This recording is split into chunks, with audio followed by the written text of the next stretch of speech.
April 30th, 1942. Duxford Aerodrome, England. Rolls-Royce test pilot Ronald Harker climbs down from the cockpit of an American fighter and walks directly to the telephone.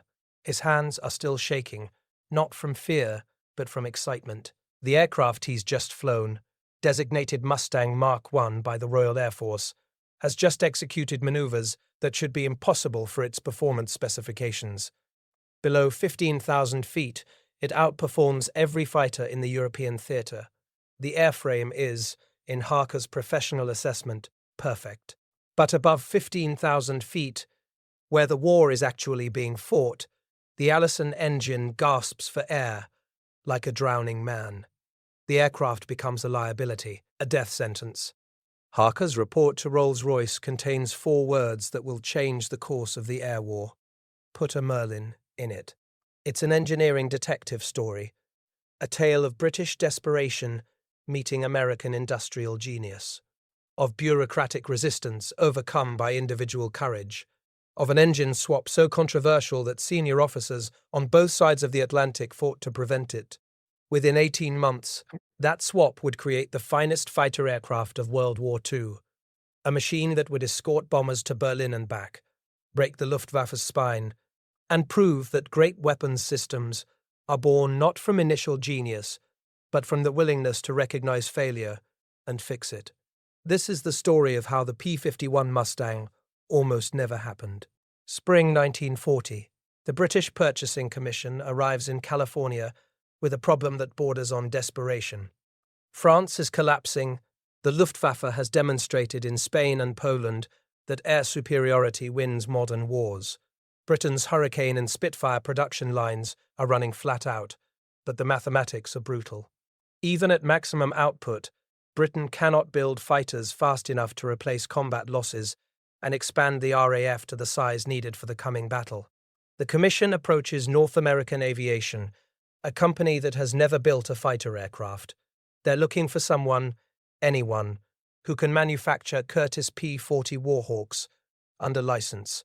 The P-40 is obsolete before it enters production, but it's available, it's proven, and Britain is drowning. James Dutch Kindleberger, president of North American Aviation, makes a counteroffer that sounds like either genius or madness.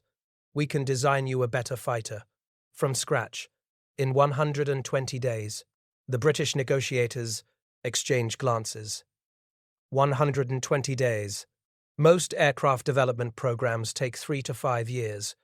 Kindleberger is promising to go from contract signature to flying prototype in 4 months. The head of the commission, Sir Henry Self, has exactly one question. Can you really? Schmood has worked for Fokker in the Netherlands and briefly consulted on the Messerschmitt Bf 109 program before coming to America. He understands European fighter design philosophy. He also understands that the British are about to face an air battle that will determine whether democracy survives in Europe. Schmood nods. We can do it.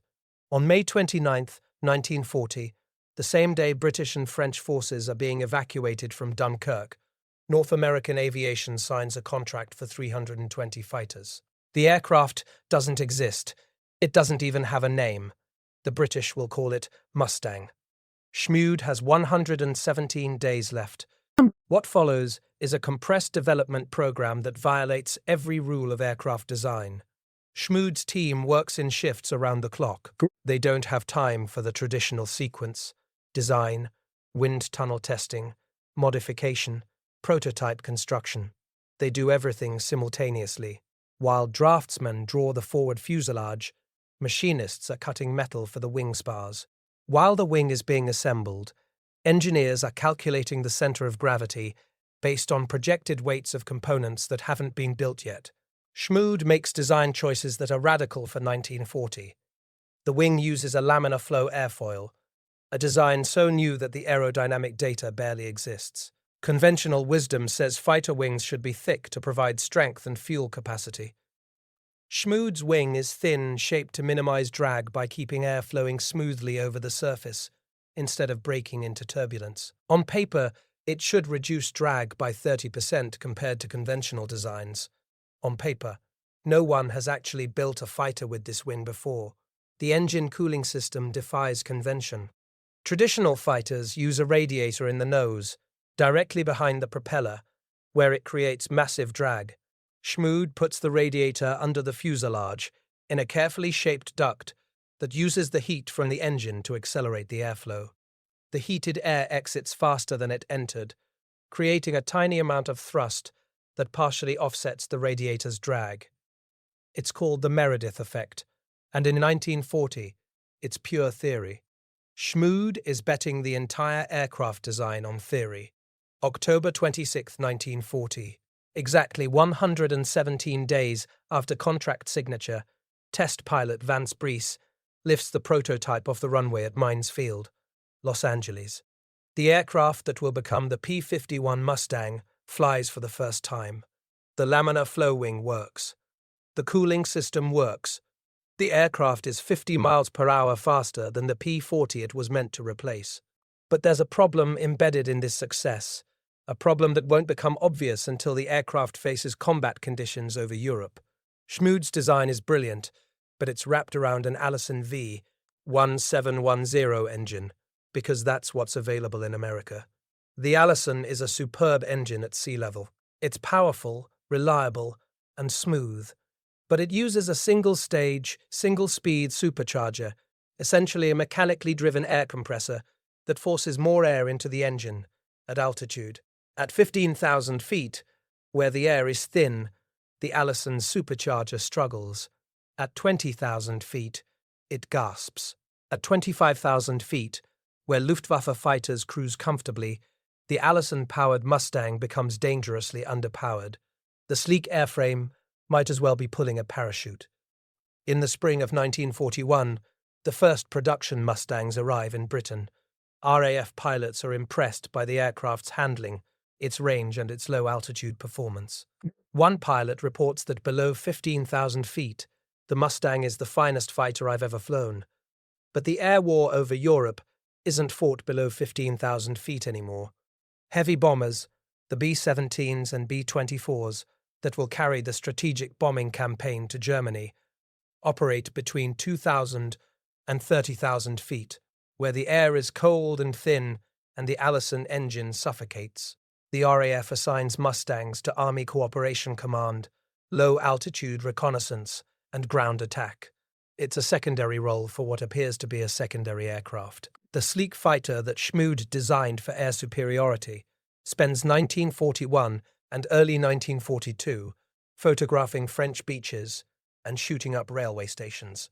Pilots admire the aircraft's capabilities while understanding its fundamental limitation. When the altitude matters most, the Mustang cannot compete. The United States Army Air Forces, watching from across the Atlantic, takes note. When the USAAF evaluates the Mustang in late 1941, their assessment is withering. Excellent below 15,000 feet, mediocre to poor above that altitude. The USAAF already has the Republic P-47 Thunderbolt for high-altitude escort, a massive aircraft wrapped around a supercharged radial engine that thrives in the thin air where bombers operate. The USAAF orders limited numbers of Mustangs for ground attack and tactical reconnaissance, designating them A-36 Apache. The A prefix is damning. It stands for attack, not pursuit. The USAAF has classified the Mustang as a ground attack aircraft, not a fighter. Edgar Schmood watches his creation be relegated to secondary roles and understands the bitter irony. He has designed an airframe that aerodynamically is superior to anything flying. Wind tunnel tests confirm that the Mustang has less drag than the Spitfire, less than the Bf-100, and less than any single-engine fighter in production. But superior aerodynamics don't matter when the engine can't deliver power at combat altitude. The finest airframe of the war is trapped by an engine that wasn't designed for the mission it needs to perform. Schmood knows it, RAF pilots know it, the USAAF knows it. Everyone who flies the Mustang knows they're sitting in a fighter that's one engine swap away from greatness, and no one has authorization to make that swap. The Mustang appears destined to be a footnote, the aircraft that could have been. April 30th, 1942. Ronald Harker is 28 years old, a Rolls-Royce test pilot, with thousands of hours evaluating fighters at Hucknall Aerodrome. His job is to understand how different aircraft perform with different engines. He's flown Hurricanes with Merlins, Spitfires with Merlins, even experimental installations where the Merlin has been fitted to American designs. He knows the Merlin engine's characteristics better than almost anyone alive: the two-stage, two-speed supercharger that maintains power up to 30,000 feet, the mechanical complexity that makes it expensive and difficult to manufacture, the distinctive sound it makes at full throttle. Harker has been invited to RAF Duxford to evaluate the Mustang. The aircraft has developed a reputation: fast and agile down low, disappointing at altitude.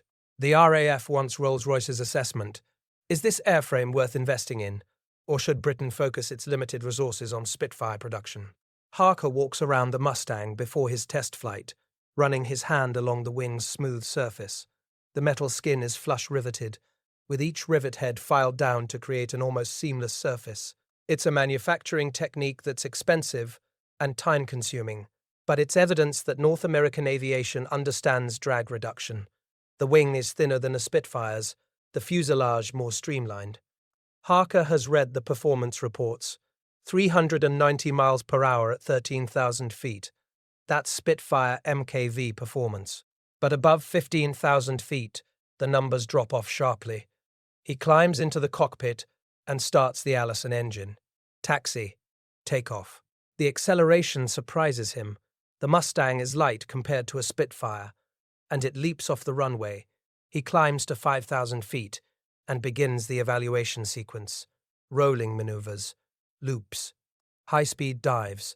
The controls are light and responsive.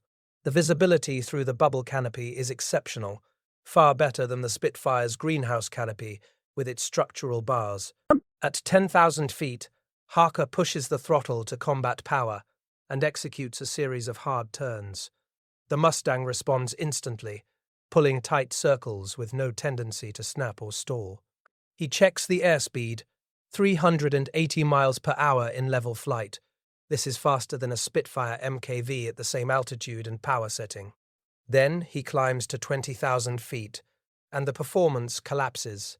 The Allison engine's manifold pressure drops. The rate of climb decreases from 3,000 feet per minute to barely 1,000 decibels.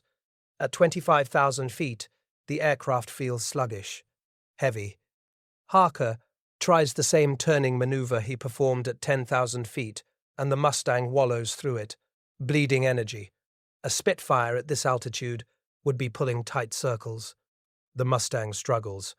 Harker descends to 5,000 feet and spends the next 30 minutes exploring what the airframe can do when the engine has sufficient power. He pushes the Mustang through every maneuver in the test pilot's repertoire: high-speed dives to 450 miles per hour, far faster than a Spitfire or Hurricane will go without control problems. Tight turns at high G-loads, slow-speed handling near the stall. The aircraft is beautifully balanced, harmonized. The controls don't fight each other. The stability is natural, not requiring constant pilot input. He lands at Duxford with his assessment complete. The airframe is extraordinary. The engine is wrong. Harker walks directly to the operations office and telephones Hucknall. He speaks to F.W. Farmer Hives, head of Rolls-Royce's flight test operations. The conversation is brief. "I've just flown the Mustang," Harker says. "The airframe is the best I've ever tested, but it's got the wrong engine. If we put a Merlin in this aircraft, it will be 50 miles per hour faster than a Spitfire at 30,000 feet. Hives is skeptical. Rolls-Royce has spent years developing the Spitfire around the Merlin engine. The integration of airframe and engine is the result of countless hours of testing and refinement. Now a test pilot is suggesting that an American airframe, built by a company with no fighter experience, could be superior to the Spitfire with the same engine. It sounds like enthusiasm overwhelming judgment. But Harker is insistent. "I know how it sounds," he says, "but the drag is significantly lower than the Spitfire. The cooling system is more efficient. The wing loading is better. This airframe doesn't need the engine power the Spitfire needs just to overcome its own drag. Put a Merlin in it, and you'll have a fighter that can cruise at 400 miles per hour at 30,000 feet and still have range for bomber escort missions. Hives authorizes a formal proposal. Parker writes a detailed technical report arguing for the engine swap. The engineering challenges are substantial. The Merlin is a different size than the Allison, requires different mounting points, needs different cooling capacity, turns a different propeller, but these are solvable problems. The fundamental question is whether the British government will authorize Rolls-Royce to provide Merlin engines for an American airframe when Spitfire production is screaming for every Merlin that rolls off the crew. Production line. The proposal reaches the Ministry of Aircraft Production in May 1942. It sits. The British government is focused on Spitfire production, Lancaster bomber production, and Hurricane replacement. An experimental engine swap for an American aircraft that isn't even in RAF frontline service is not a priority. But the proposal also reaches the United States through unofficial channels, specifically through an American Army Air Forces officer assigned to the embassy in London, named Lieutenant Colonel Thomas Hitchcock. Hitchcock is well-connected and a combat veteran from World War I when he flew with the Lafayette Escadrille. He's supposed to be observing RAF operations and reporting back to Washington on British aircraft development. Instead, he becomes the Mustang's political advocate. Hitchcock reads Harker's report and immediately grasps the implications. The USAAF's bomber offensive against Germany is encountering a crisis that threatens the entire strategic bombing campaign.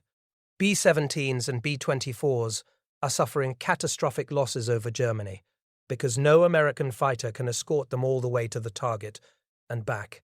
The P-38 Lightning has the range but can't operate effectively above 25,000 feet due to engine problems in cold air.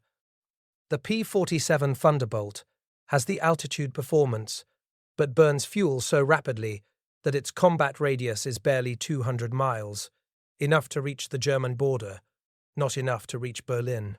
If Harker is right about the Merlin Mustang combination, the USAAF might have an answer to the escort problem that no one has recognized. Hitchcock begins working through military and political channels to make the engine swap happen. The problem is political as much as technical. The British are reluctant to divert Merlin engines from Spitfire production. The Americans are skeptical that a British engine is needed.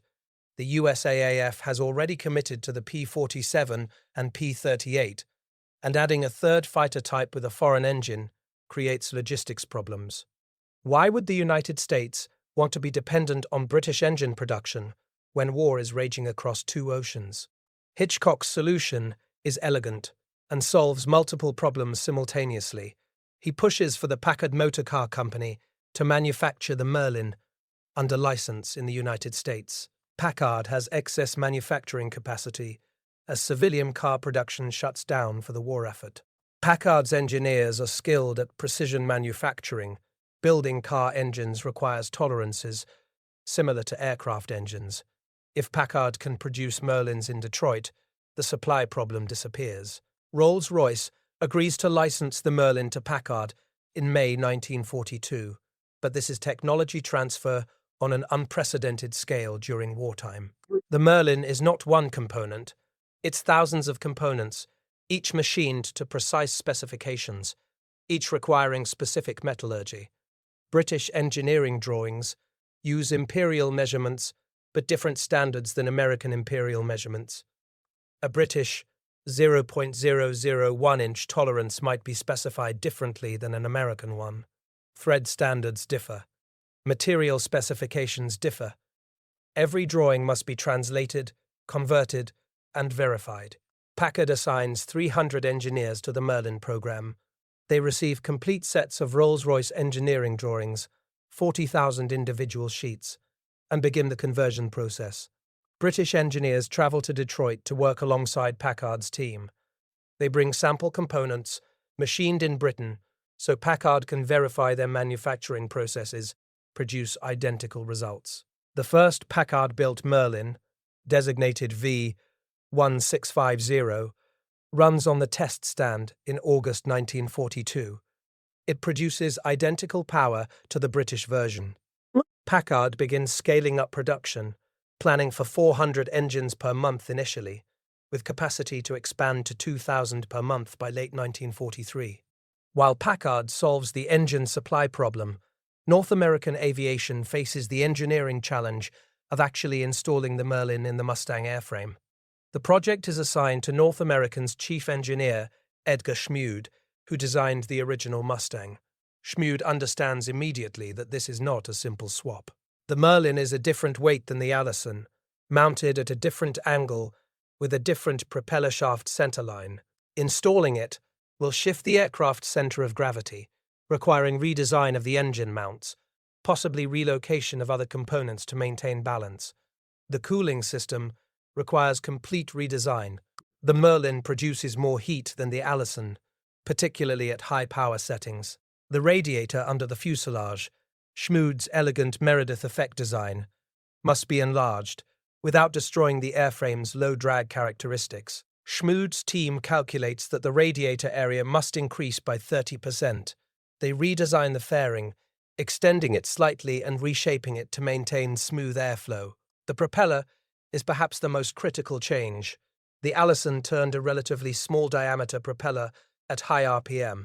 The Merlin needs a larger propeller, turning at lower RPM to absorb its power efficiently at high altitude. North American adopts a 4-blade Hamilton standard propeller, 11 feet 2 inches in diameter, compared to the Allison Mustang's 3-blade 10-foot 9-inch propeller. The larger propeller requires longer landing gear to maintain ground clearance.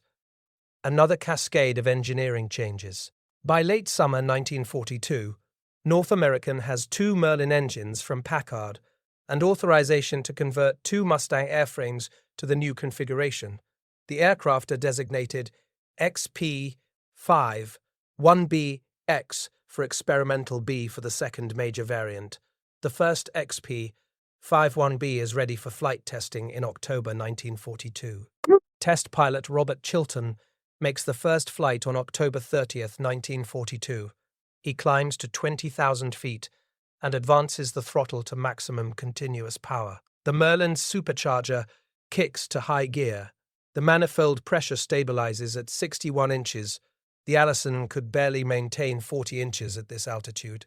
Chilton watches the airspeed climb: 400 miles per hour, 410, 420. At 20,000 feet, where the Allison-powered Mustang struggled to reach 370 miles per hour, the Merlin-powered version is showing 425. He climbs to 30,000 feet. The performance doesn't collapse. The engine maintains power. The controls stay responsive. Chilton pushes the aircraft to maximum speed and watches the needle touch 440 miles per hour. He's flying faster at 30,000 feet than the original Mustang could fly at 10,000 feet. The test flight lasts 45 minutes. When Chilton lands and shuts down the engine, he sits in the cockpit for a moment before climbing out. A group of North American engineers and USAAF observers are waiting. Chilton's report is succinct. "Gentlemen, this changes everything." The XP-51B's performance figures are circulated through the USAF's Wright Field Test Facility. Maximum speed at 30,000 feet, 441 miles per hour. Rate of climb, 3,500 feet per minute. Service ceiling, 42,000 feet. These numbers exceed every American fighter in production. They exceed the Spitfire. They're competitive with German fighters at altitude, while being faster in level flight. But there's a final test that matters more than any performance figure: range. The strategic bombing campaign's fundamental problem is not speed or altitude, it's endurance. Can the Merlin Mustang escort bombers to Germany and back? The P-51B has internal fuel capacity of 184 gallons. At cruise settings, the Merlin burns approximately 65 gallons per hour. That gives the aircraft roughly 2.8 hours of flight time, or about 1,000 miles total range at cruise speed. Combat radius, the distance the fighter can fly from base, fight, and return, is roughly 40% of total range. The P-51B's combat radius is approximately 400 miles. With internal fuel, 400 miles is better than the P-47's 200 miles, but it's still not enough to reach Berlin. Berlin is 600 miles from the nearest Allied bases in England. To escort bombers to Berlin requires a combat radius of at least 650 miles to allow for combat maneuvering and reserves. North Americans' engineers are already working on the solution before the XP-51B completes flight testing. External fuel tanks, drop tanks, that can be jettisoned when empty or when entering combat. The technology isn't new. The Japanese have been using drop tanks since 1941. But designing drop tanks for the Mustang requires solving manufacturing and logistics problems. The first drop tanks are 75 gallons, made from pressed paper, impregnated with plastic resin, essentially reinforced cardboard. They're cheap to manufacture, can be built by non-aircraft companies, and don't require strategic materials like aluminum. Each tank adds 150 miles to the combat radius. 2 tanks give the P-51B a combat radius of 700 miles, enough to reach Berlin. By December 1942, the engineering transformation is complete. The Mustang, the aircraft the USAAF classified as a ground attack plane 9 months earlier, has become the long-range, high-altitude escort fighter that the strategic bombing campaign desperately needs. The USAAF issues a production contract for 2,200 P-51Bs in January 1943. Packard expands Merlin production to meet demand. North American Aviation begins hiring workers for a massive production expansion. The aircraft that was almost forgotten is about to become the most important fighter in the European theater. Thomas Hitchcock, the lieutenant colonel who pushed the Merlin Mustang program through military and political resistance, receives a promotion. Edgar Schmood, the engineer who designed the airframe, watches his creation finally fulfill its potential. Ronald Harker, the test pilot whose forward assessment started the chain of events, continues testing aircraft at Hucknall and watches Merlin Mustangs begin arriving in England in November 1943. The engineering challenge has been solved. Now comes the industrial challenge, building 15,000 Mustangs in less than 2 years. Detroit, Michigan, January 1943. The Packard Motor Car Company's Plant 28 on Grand Boulevard runs 24 hours a day, 7 days a week. Every 15 minutes, a completed Packard V1650 Merlin engine comes off the assembly line. Each engine contains 14,000 individual parts. Each crankshaft is forged from a 200-pound steel billet and machined to tolerances of 0.0001 inches. Each connecting rod is magnafluxed to detect microscopic cracks. Each completed engine runs on a test stand for 2 hours before being certified for installation. This is automotive manufacturing technology applied to aircraft engines, and it's producing precision machines at a rate that would have seemed impossible 2 years earlier. Packard's engineers have taken the Merlin, a handcrafted British engine that Rolls-Royce builds at a rate of 300 per month, and turned it into a mass-produced American product, coming off the line at 2,000 per month. The transformation required rethinking every aspect of manufacturing. Rolls-Royce built Merlins using skilled craftsmen who hand-fitted components, filed parts to perfect tolerance, and assembled engines one at a time. Packard's production philosophy is different. Design the parts so precisely that they're interchangeable. Build specialized tooling that can produce thousands of identical components. Train semi-skilled workers to perform specific tasks in sequence. A Rolls-Royce Merlin takes approximately 400 man-hours to assemble. A Packard V1650 takes 180 man-hours. The British engine costs roughly $12,000 in 1943. The Packard version costs $7,500. The performance is identical.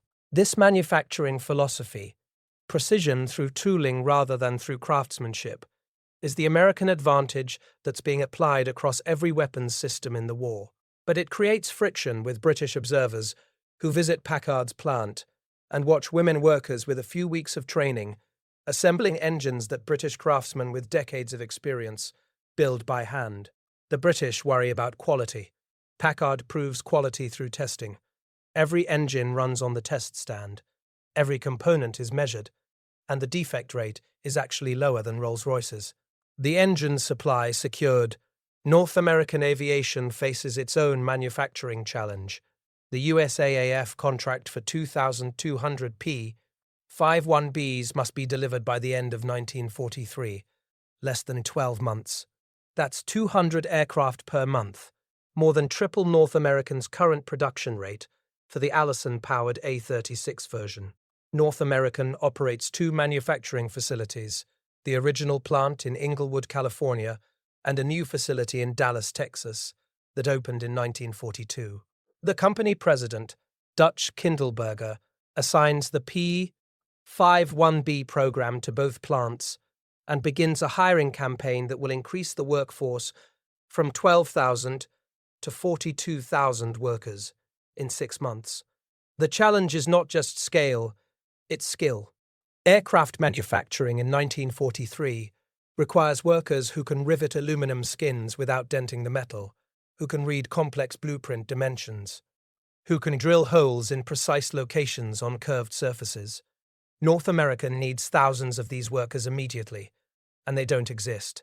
The experienced aircraft workers are already employed.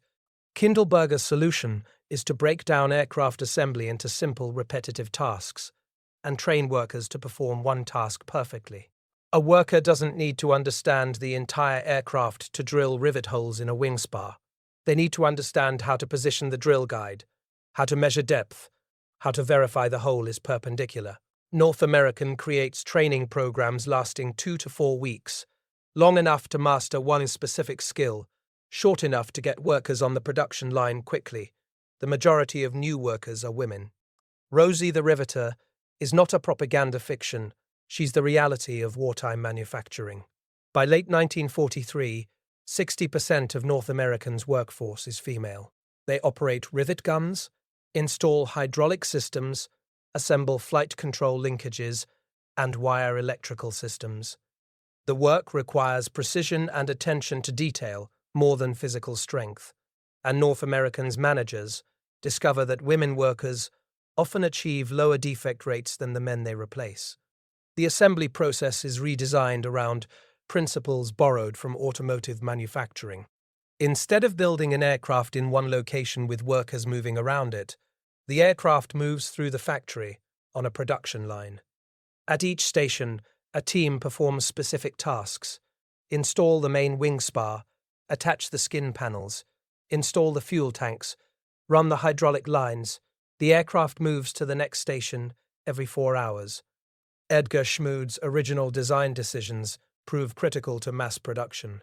The flush-riveted wing that seemed expensive in 1940 is actually faster to manufacture at scale. Conventional wings with protruding rivet heads require each rivet to be individually countersunk, creating a depression so the rivet head sits flush with the surface. Schmood designed the Mustang skin panels with pre-countersunk rivet holes. The rivets slip in place and are hammered flush automatically. It saves approximately 40 man-hours per aircraft. The laminar flow wing's simple structure, one main spar with ribs every few inches, is easier to assemble than the complex multi-spar designs of other fighters. The radiator's location under the fuselage, which seemed like an odd design choice, means cooling system maintenance can be performed without removing the wing or major fuselage components. Schmood designed the Mustang to be built quickly, before he knew it would need to be built in quantities of 15,000. North Americans' production engineers add refinements as they scale up. The first P-51Bs require approximately 3,200 man-hours from raw aluminum to flight-ready aircraft. By mid-1944, the time is down to 2,400 man-hours.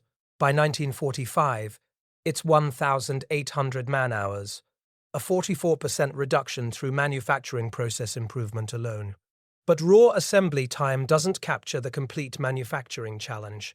Each Mustang requires components from hundreds of suppliers across the United States. The Packard Merlin comes from Detroit. The Hamilton Standard propeller comes from Connecticut. The instruments come from half a dozen manufacturers. The radios come from Bendix. The .50 caliber machine guns come from various ordnance plants. Every component must arrive at Inglewood or Dallas exactly when needed. Too early, and they pile up in warehouses, consuming space and capital. Too late, and aircraft sit on the production line, incomplete. North American creates a logistics operation that coordinates shipments from 2,500 suppliers.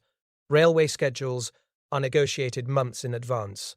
Backup suppliers are identified for critical components. When Packard experiences a shortage of a specific supercharger component in mid-1944, North American's purchasing department arranges for the component to be manufactured by 3 other companies within 2 weeks, preventing any interruption to Mustang production. The military supply system learns alongside the manufacturers. Initially, USAAF logistics officers treat each Mustang variant, P-51A, P-51B, P-51C, identical to the B but built in Dallas, P-51D, as separate aircraft types requiring separate parts inventories. This creates chaos at forward air bases, where maintenance crews need different spark plugs, different hydraulic seals, different propeller components for aircraft that look nearly identical. North American works with Wright Field to standardize components across variants wherever possible. By late 1944, approximately 80% of parts are interchangeable between P-51B, C, and D models. The production rate accelerates through 1943 and 1944. In January 1943, North American delivers 47 Mustangs. In January 1944, they deliver 598. In January 1945, at the peak of production, they deliver 1,454, more than 300 per week, 45 per day. At this rate, North American completes a P-51 every 32 minutes. The cost reflects the manufacturing efficiency. A P-51D costs the USAAF $50,985 in 1945.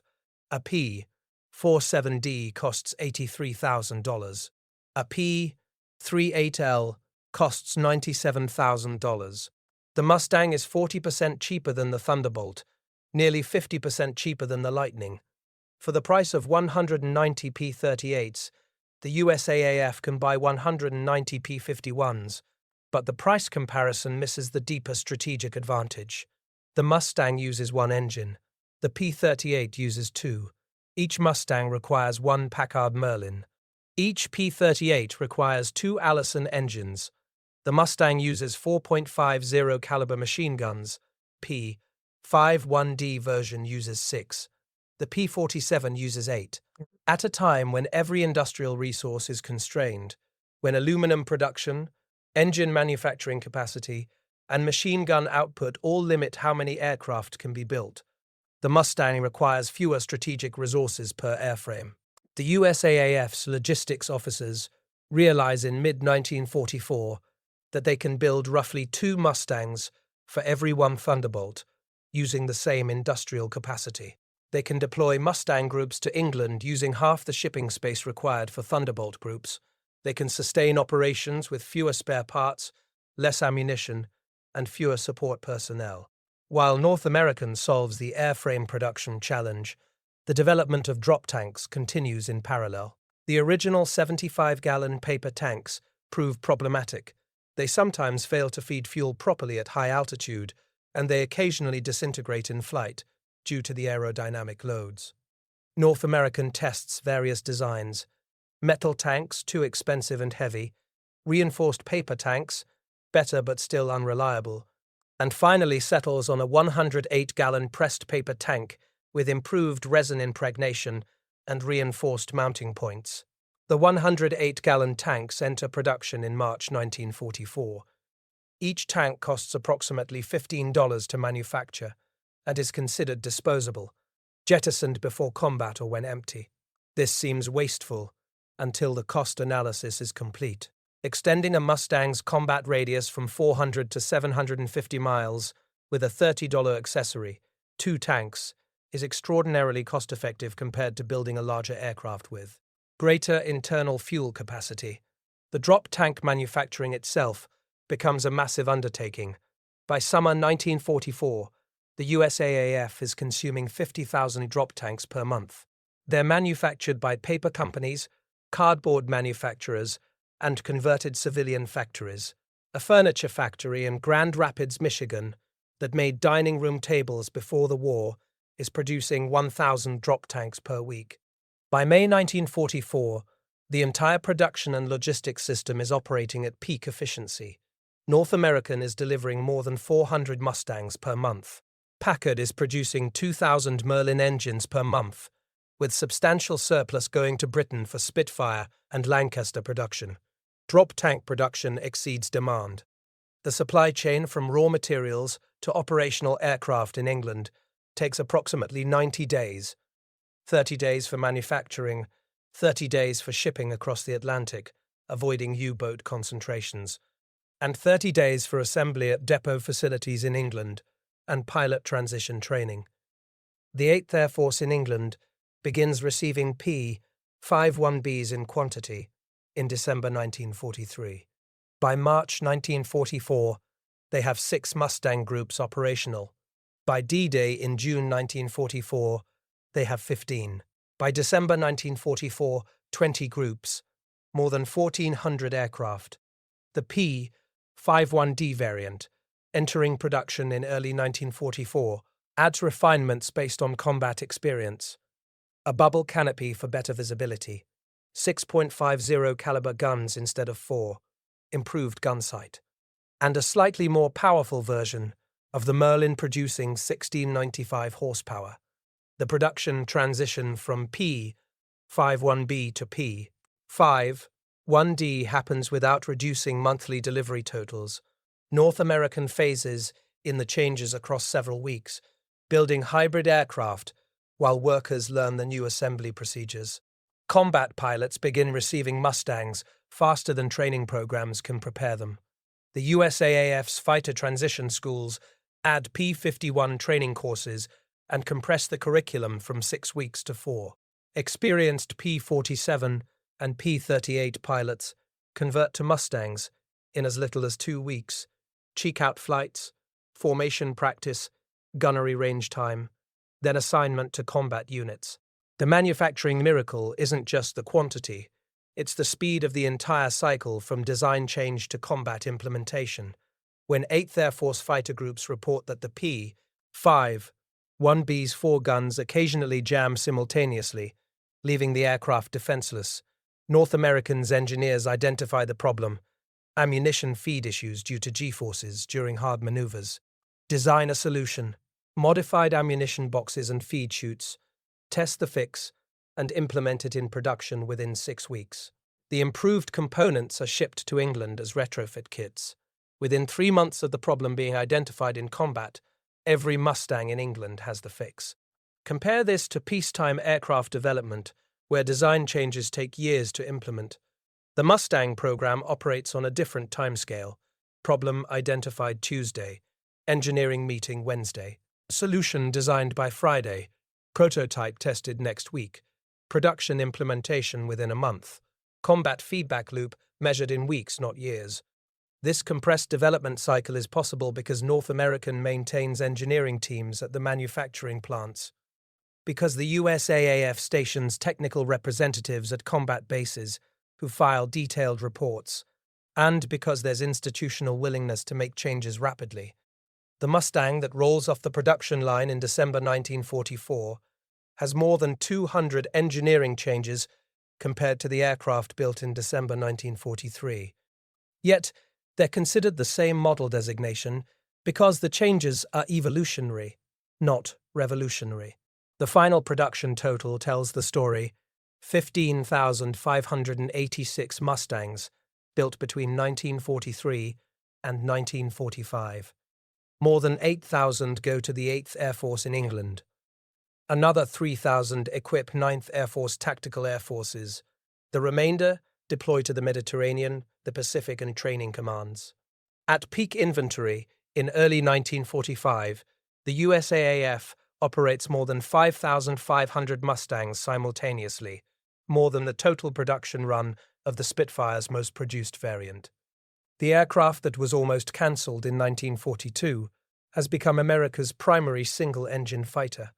March 6, 1944. 660 heavy bombers of the 8th Air Force are approaching Berlin, escorted for the first time by P-51 Mustangs. This mission is the vindication of Roald Harker's test flight, 2 years earlier, of Thomas Hitchcock's political advocacy, of Edgar Schmood's airframe design, and of Packard's manufacturing miracle. The mission profile demonstrates what the Merlin Mustang combination has made possible. The bombers take off from bases in England at 0700 hours. The Mustangs take off at 0730, climb to 25,000 feet, and rendezvous with the bomber stream over the North Sea. Each Mustang carries two 108-gallon drop tanks, plus full internal fuel, 452 gallons total. At cruise power settings, this gives them nearly 5 hours of flight time. The formation crosses the German coast at 0900. Luftwaffe fighters rise to intercept, but the Mustangs are already positioned above and ahead of the bombers. When German fighters approach, they encounter P-51s at 30,000 feet traveling at 400 miles per hour, speeds and altitudes where the Mustang has every advantage. The Mustang's role in this mission isn't just escort, it's active hunting. Fighter groups position themselves between the bombers and likely intercept routes, forcing Luftwaffe fighters to engage the escorts before reaching the bombers. When German fighters dive away to break contact, the Mustangs follow them down, chasing through cloud decks, staying with them to the ground if necessary. The Luftwaffe has developed tactics specifically to counter American fighters. Fighters armed with heavy cannons and rockets attack from head-on, where the closing speed is 600 miles per hour and the engagement window is less than 2 seconds. After one firing pass, they dive away at maximum speed. This works against P-47s, which can't catch German fighters in a dive from high altitude. It doesn't work against Mustangs. The P-51 accelerates faster in a dive than the Bf-100 and 9 or 5190. Luftwaffe pilots diving away from head-on attacks find Mustangs staying with them, closing range, firing. The March 6th mission results demonstrate the shift. The bombers reach Berlin, drop their bombs, and return to England. 69 bombers are lost, but this is 10%. The rate has been running 15.20% on unescorted missions to Germany. The Mustang groups claim 81 German fighters destroyed. Post-war analysis reduces this to approximately 40 confirmed kills, but the ratio is clear. The escorts are inflicting losses on the Luftwaffe while protecting the bombers. More significant than any single mission is what happens over the next 3 months. The 8th Air Force flies to Berlin again on March 8th, March 9th, March 22nd. The USAAF bomber offensive, which previously avoided German targets deeper than 300 miles from England, now treats Berlin as a routine target. The Luftwaffe must respond. Every bomber raid draws German fighters into combat, but the mathematics of attrition favor the Americans overwhelmingly. When a Mustang is shot down, Packard builds another engine the next day, North American assembles another airframe the day after, and a replacement aircraft is in England within 6 weeks. When a Luftwaffe fighter is shot down, Germany's dispersed manufacturing system takes 3 months to build a replacement, and there's a critical shortage of trained pilots to fly it. Luftwaffe training programs have been degraded by fuel shortages and the need to commit instructors to combat operations. A German fighter pilot in 1944 averages 110 hours of flight training before combat assignment. An American fighter pilot averages 320 hours. The American pilot has more experience, better situational awareness, and superior aircraft. By May 1944, Luftwaffe day fighter strength has declined from 1,600 aircraft in January to fewer than 1,000 operational machines. The loss rate exceeds production. Experienced pilots are being killed faster than replacements can be trained. Fighter units are being withdrawn from France to defend Germany, leaving Allied tactical air forces unopposed over the Normandy invasion beaches. D-Day, June 6, 1944, provides the clearest demonstration of what air superiority means in modern warfare. The Luftwaffe manages only 100 sorties over the invasion beaches, against 14,000 Allied sorties. Mustang groups fly cover missions over Normandy, but encounter almost no air opposition. The Luftwaffe has been defeated, not in one decisive battle, but through systematic attrition over 4 months of bomber escort missions. The strategic effect extends beyond combat losses. Luftwaffe fighters that survive engagements with Mustangs often return to base damaged, requiring repairs that consume increasingly scarce resources. German pilots report psychological effects: reluctance to engage when they identify Mustangs, tendency to break off attacks prematurely, loss of aggressive initiative. One captured Luftwaffe pilot, interrogated in July 1944, states, "When we see Mustangs, we know the Americans can fight anywhere they want. We can only choose where to die." Luftwaffe's defeat to several factors, but air superiority fighters rank first. Albert Speer, Germany's armaments minister, writes in his interrogation report, "The single-engine fighter, with range to escort bombers throughout their mission, eliminated our ability to defend German industry. We could shoot down bombers when only Thunderbolts escorted them, because Thunderbolts turned back before the target. When Mustangs could escort to Berlin and beyond, we lost the ability to mass our fighters effectively. The industrial comparison is stark. In 1944, Germany produces approximately 25,000 fighters of all types. The United States produces 38,000 fighters, plus 16,000 medium and heavy bombers. Britain produces another 11,000 fighters. The combined Allied production is triple Germany's, and the quality is competitive or superior across every category. The P-51's contribution to this production advantage is its efficiency. The USAAF deploys Mustang groups with 75 aircraft plus 25% spares, 100 aircraft per group. A P-47 group requires the same 100 aircraft, but consumes twice as many engines, twice as much ammunition, and requires larger logistics footprint. The USAAF operates 30 Mustang groups by war's end. Operating 30 P-47 groups would have required industrial capacity that doesn't exist. The versatility of the Mustang design proves valuable beyond bomber escort. P-51s fly tactical reconnaissance, carrying cameras instead of some ammunition. They fly ground attack missions, carrying bombs and rockets. They fly long-range patrols, hunting German jets at their bases. Each mission profile leverages the aircraft's fundamental advantages: range, speed at altitude, and handling. One mission profile becomes particularly effective: armed reconnaissance over German airfields. Mustang groups, after escorting bombers to the target, don't return directly to England. Instead, they descend to low altitude and hunt across Germany for targets of opportunity: locomotives, vehicles, parked aircraft. German fighters taking off or landing are particularly vulnerable. Mustang pilots develop a tactic of loitering near known Luftwaffe airfields at dusk, when fighters are returning from missions with low fuel and ammunition. This tactic is strategically significant because it forces the Luftwaffe to allocate fighters for airfield defense, fighters that can't intercept bombers. It also inflicts losses on aircraft that survived combat missions, but are destroyed on the ground or during vulnerable takeoff/landing phases. The combat record from December 1943 through May 1945 shows the result. 8th Air Force Mustang groups are credited with approximately 4,950 aerial victories and another 4,100 aircraft destroyed on the ground. The loss rate is 2,520 Mustangs to all causes: combat, accidents, mechanical failure. The exchange ratio is better than 3:1 in air combat and approaches 5:1 when ground kills are included. Individual pilot achievements illustrate the aircraft's capabilities. Major George Preddy achieves 26.83 aerial victories, the highest total for any Mustang pilot in Europe. Captain Don Gentile achieves 21.8 victories. Major John Meyer, 24 victories.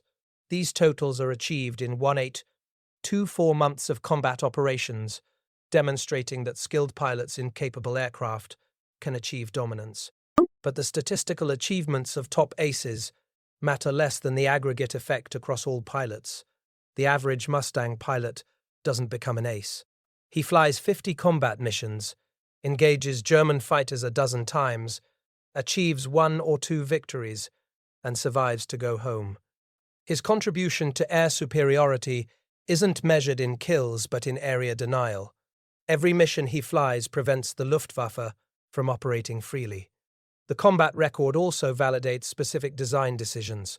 The Mustang's 6-gun armament, on P-51D, provides sufficient firepower without the weight penalty of 8 guns. The bubble canopy provides visibility that allows pilots to spot threats earlier. The laminar flow wing maintains performance even with combat damage. There are documented cases of Mustangs returning to base with 3 feet of wing shot away. Range remains the defining advantage.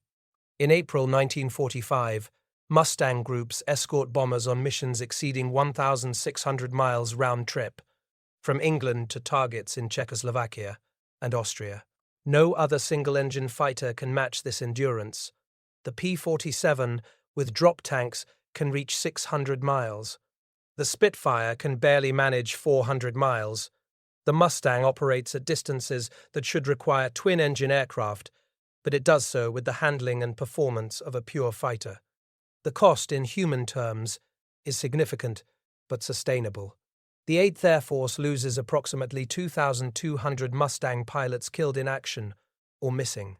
Another 600 are wounded, but the training pipeline produces 4,000 replacement pilots during the same period.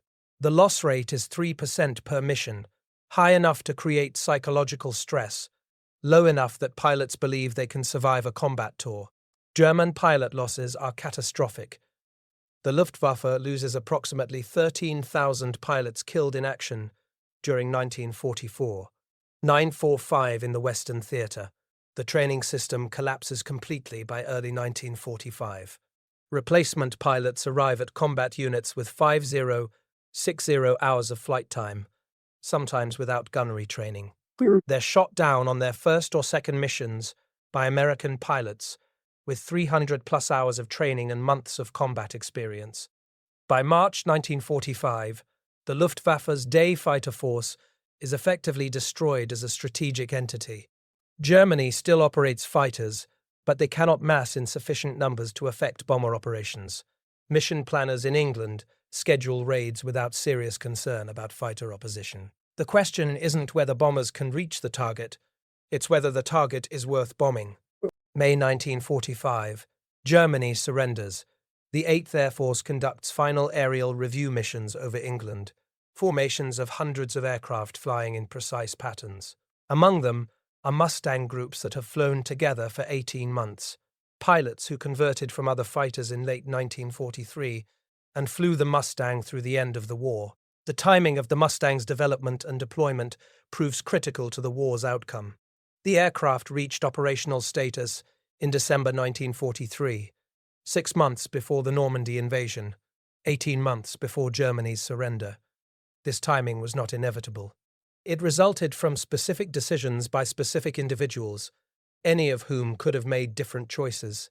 If Roald Harker had not advocated for the Merlin engine swap after his April 1942 test flight, the Mustang would have remained a low-altitude ground attack aircraft.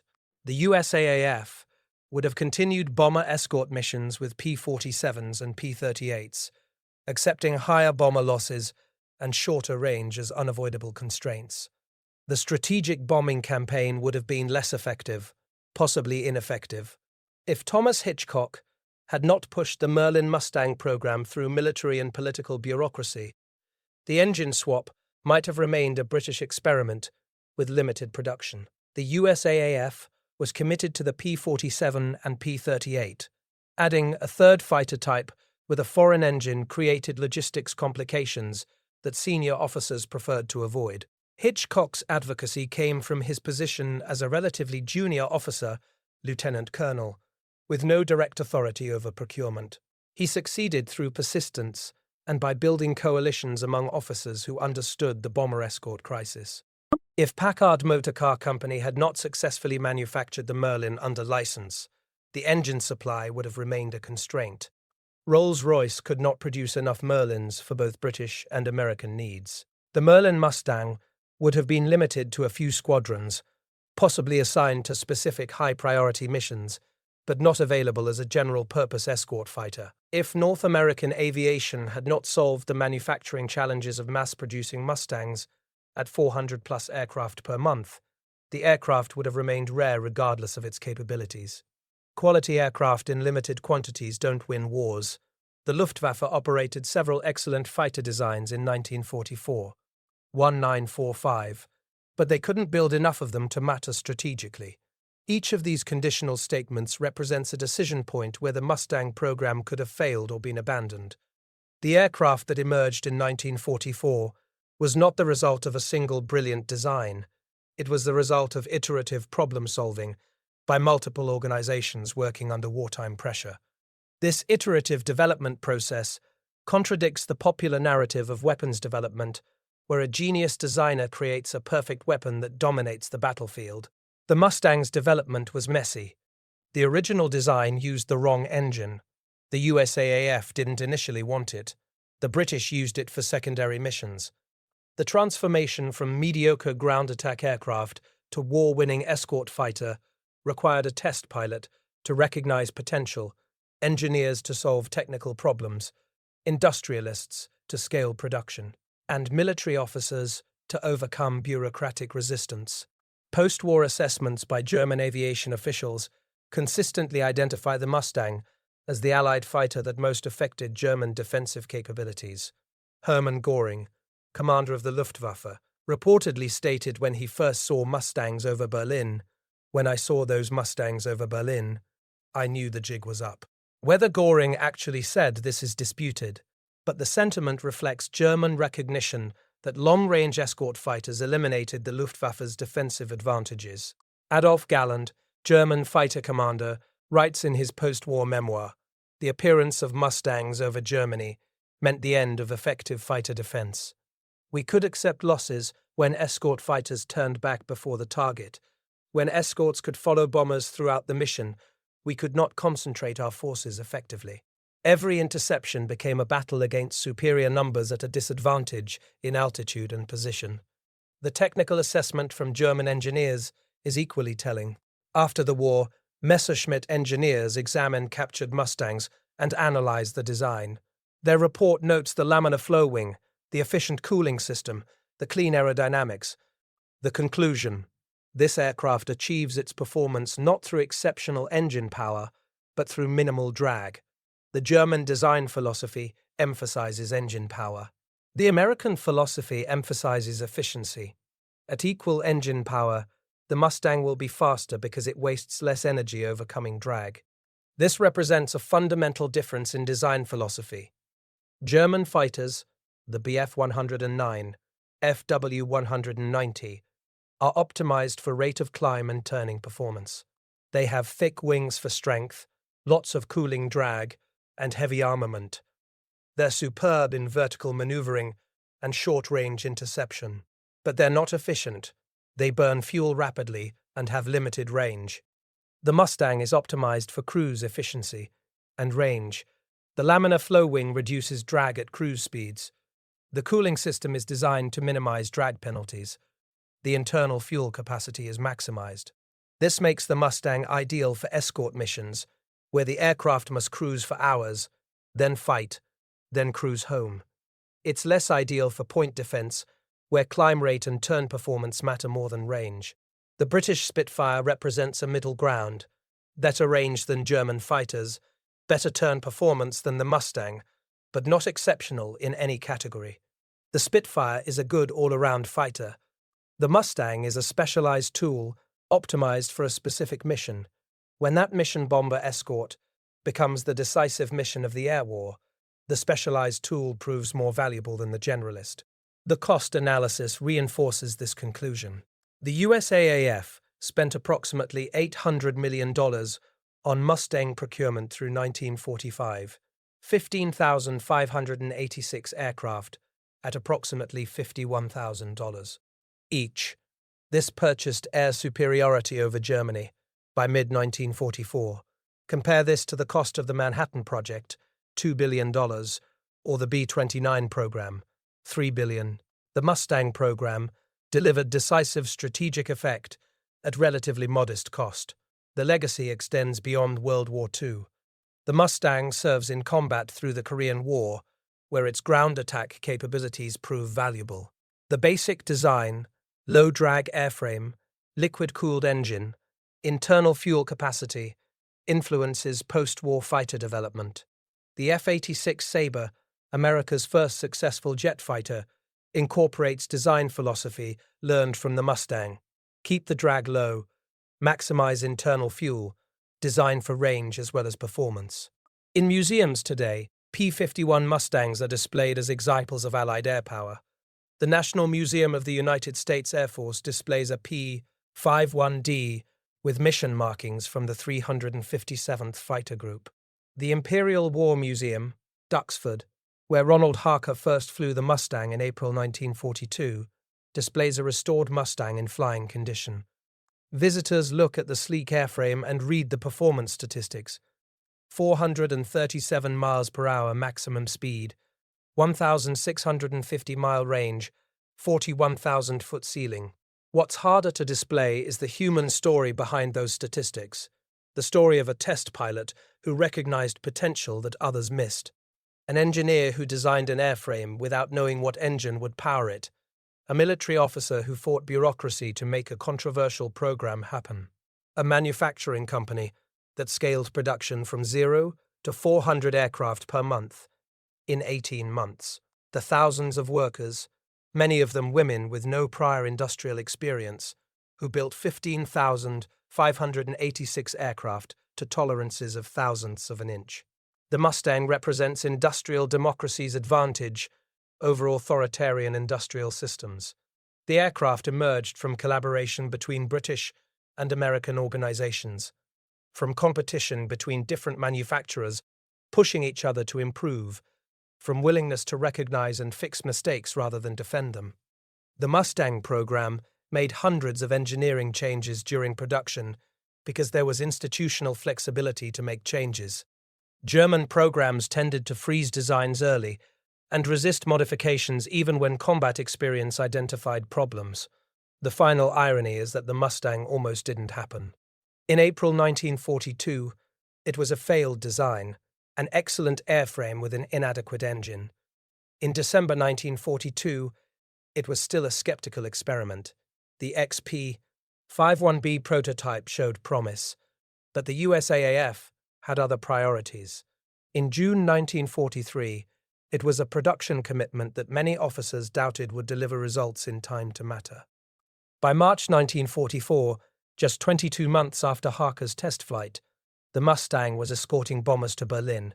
By June 1944, it had achieved air superiority over Europe. By December 1944, it was the USAAF's primary fighter, with more than 5,000 in operational inventory. The transformation from rejected design to war-winning weapon took less than 2 years. This is the engineering miracle that statistics and museum displays cannot fully capture. How quickly American industry could identify a problem, engineer a solution, scale production, and deploy globally. On April 30th, 1945, exactly 3 years after Ronald Harker's test flight at Duxford, Mustangs fly their last combat escort missions over Germany. The Luftwaffe is finished. The bomber crews who owe their survival to long-range fighter escort are preparing for redeployment to the Pacific. The Mustang groups are being reassigned to occupation duties.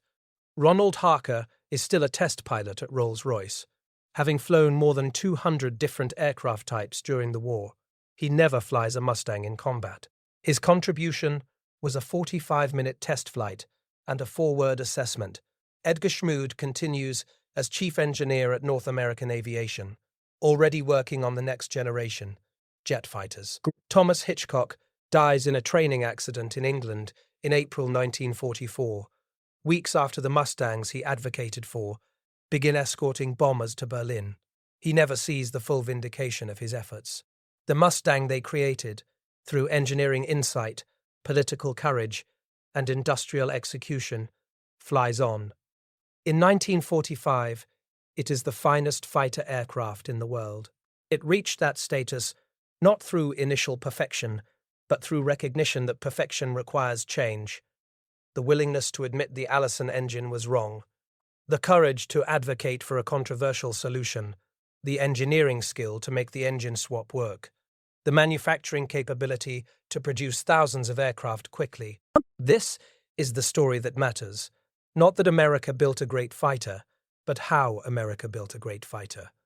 The process, collaborative, iterative, willing to fix mistakes, proved as important as the product.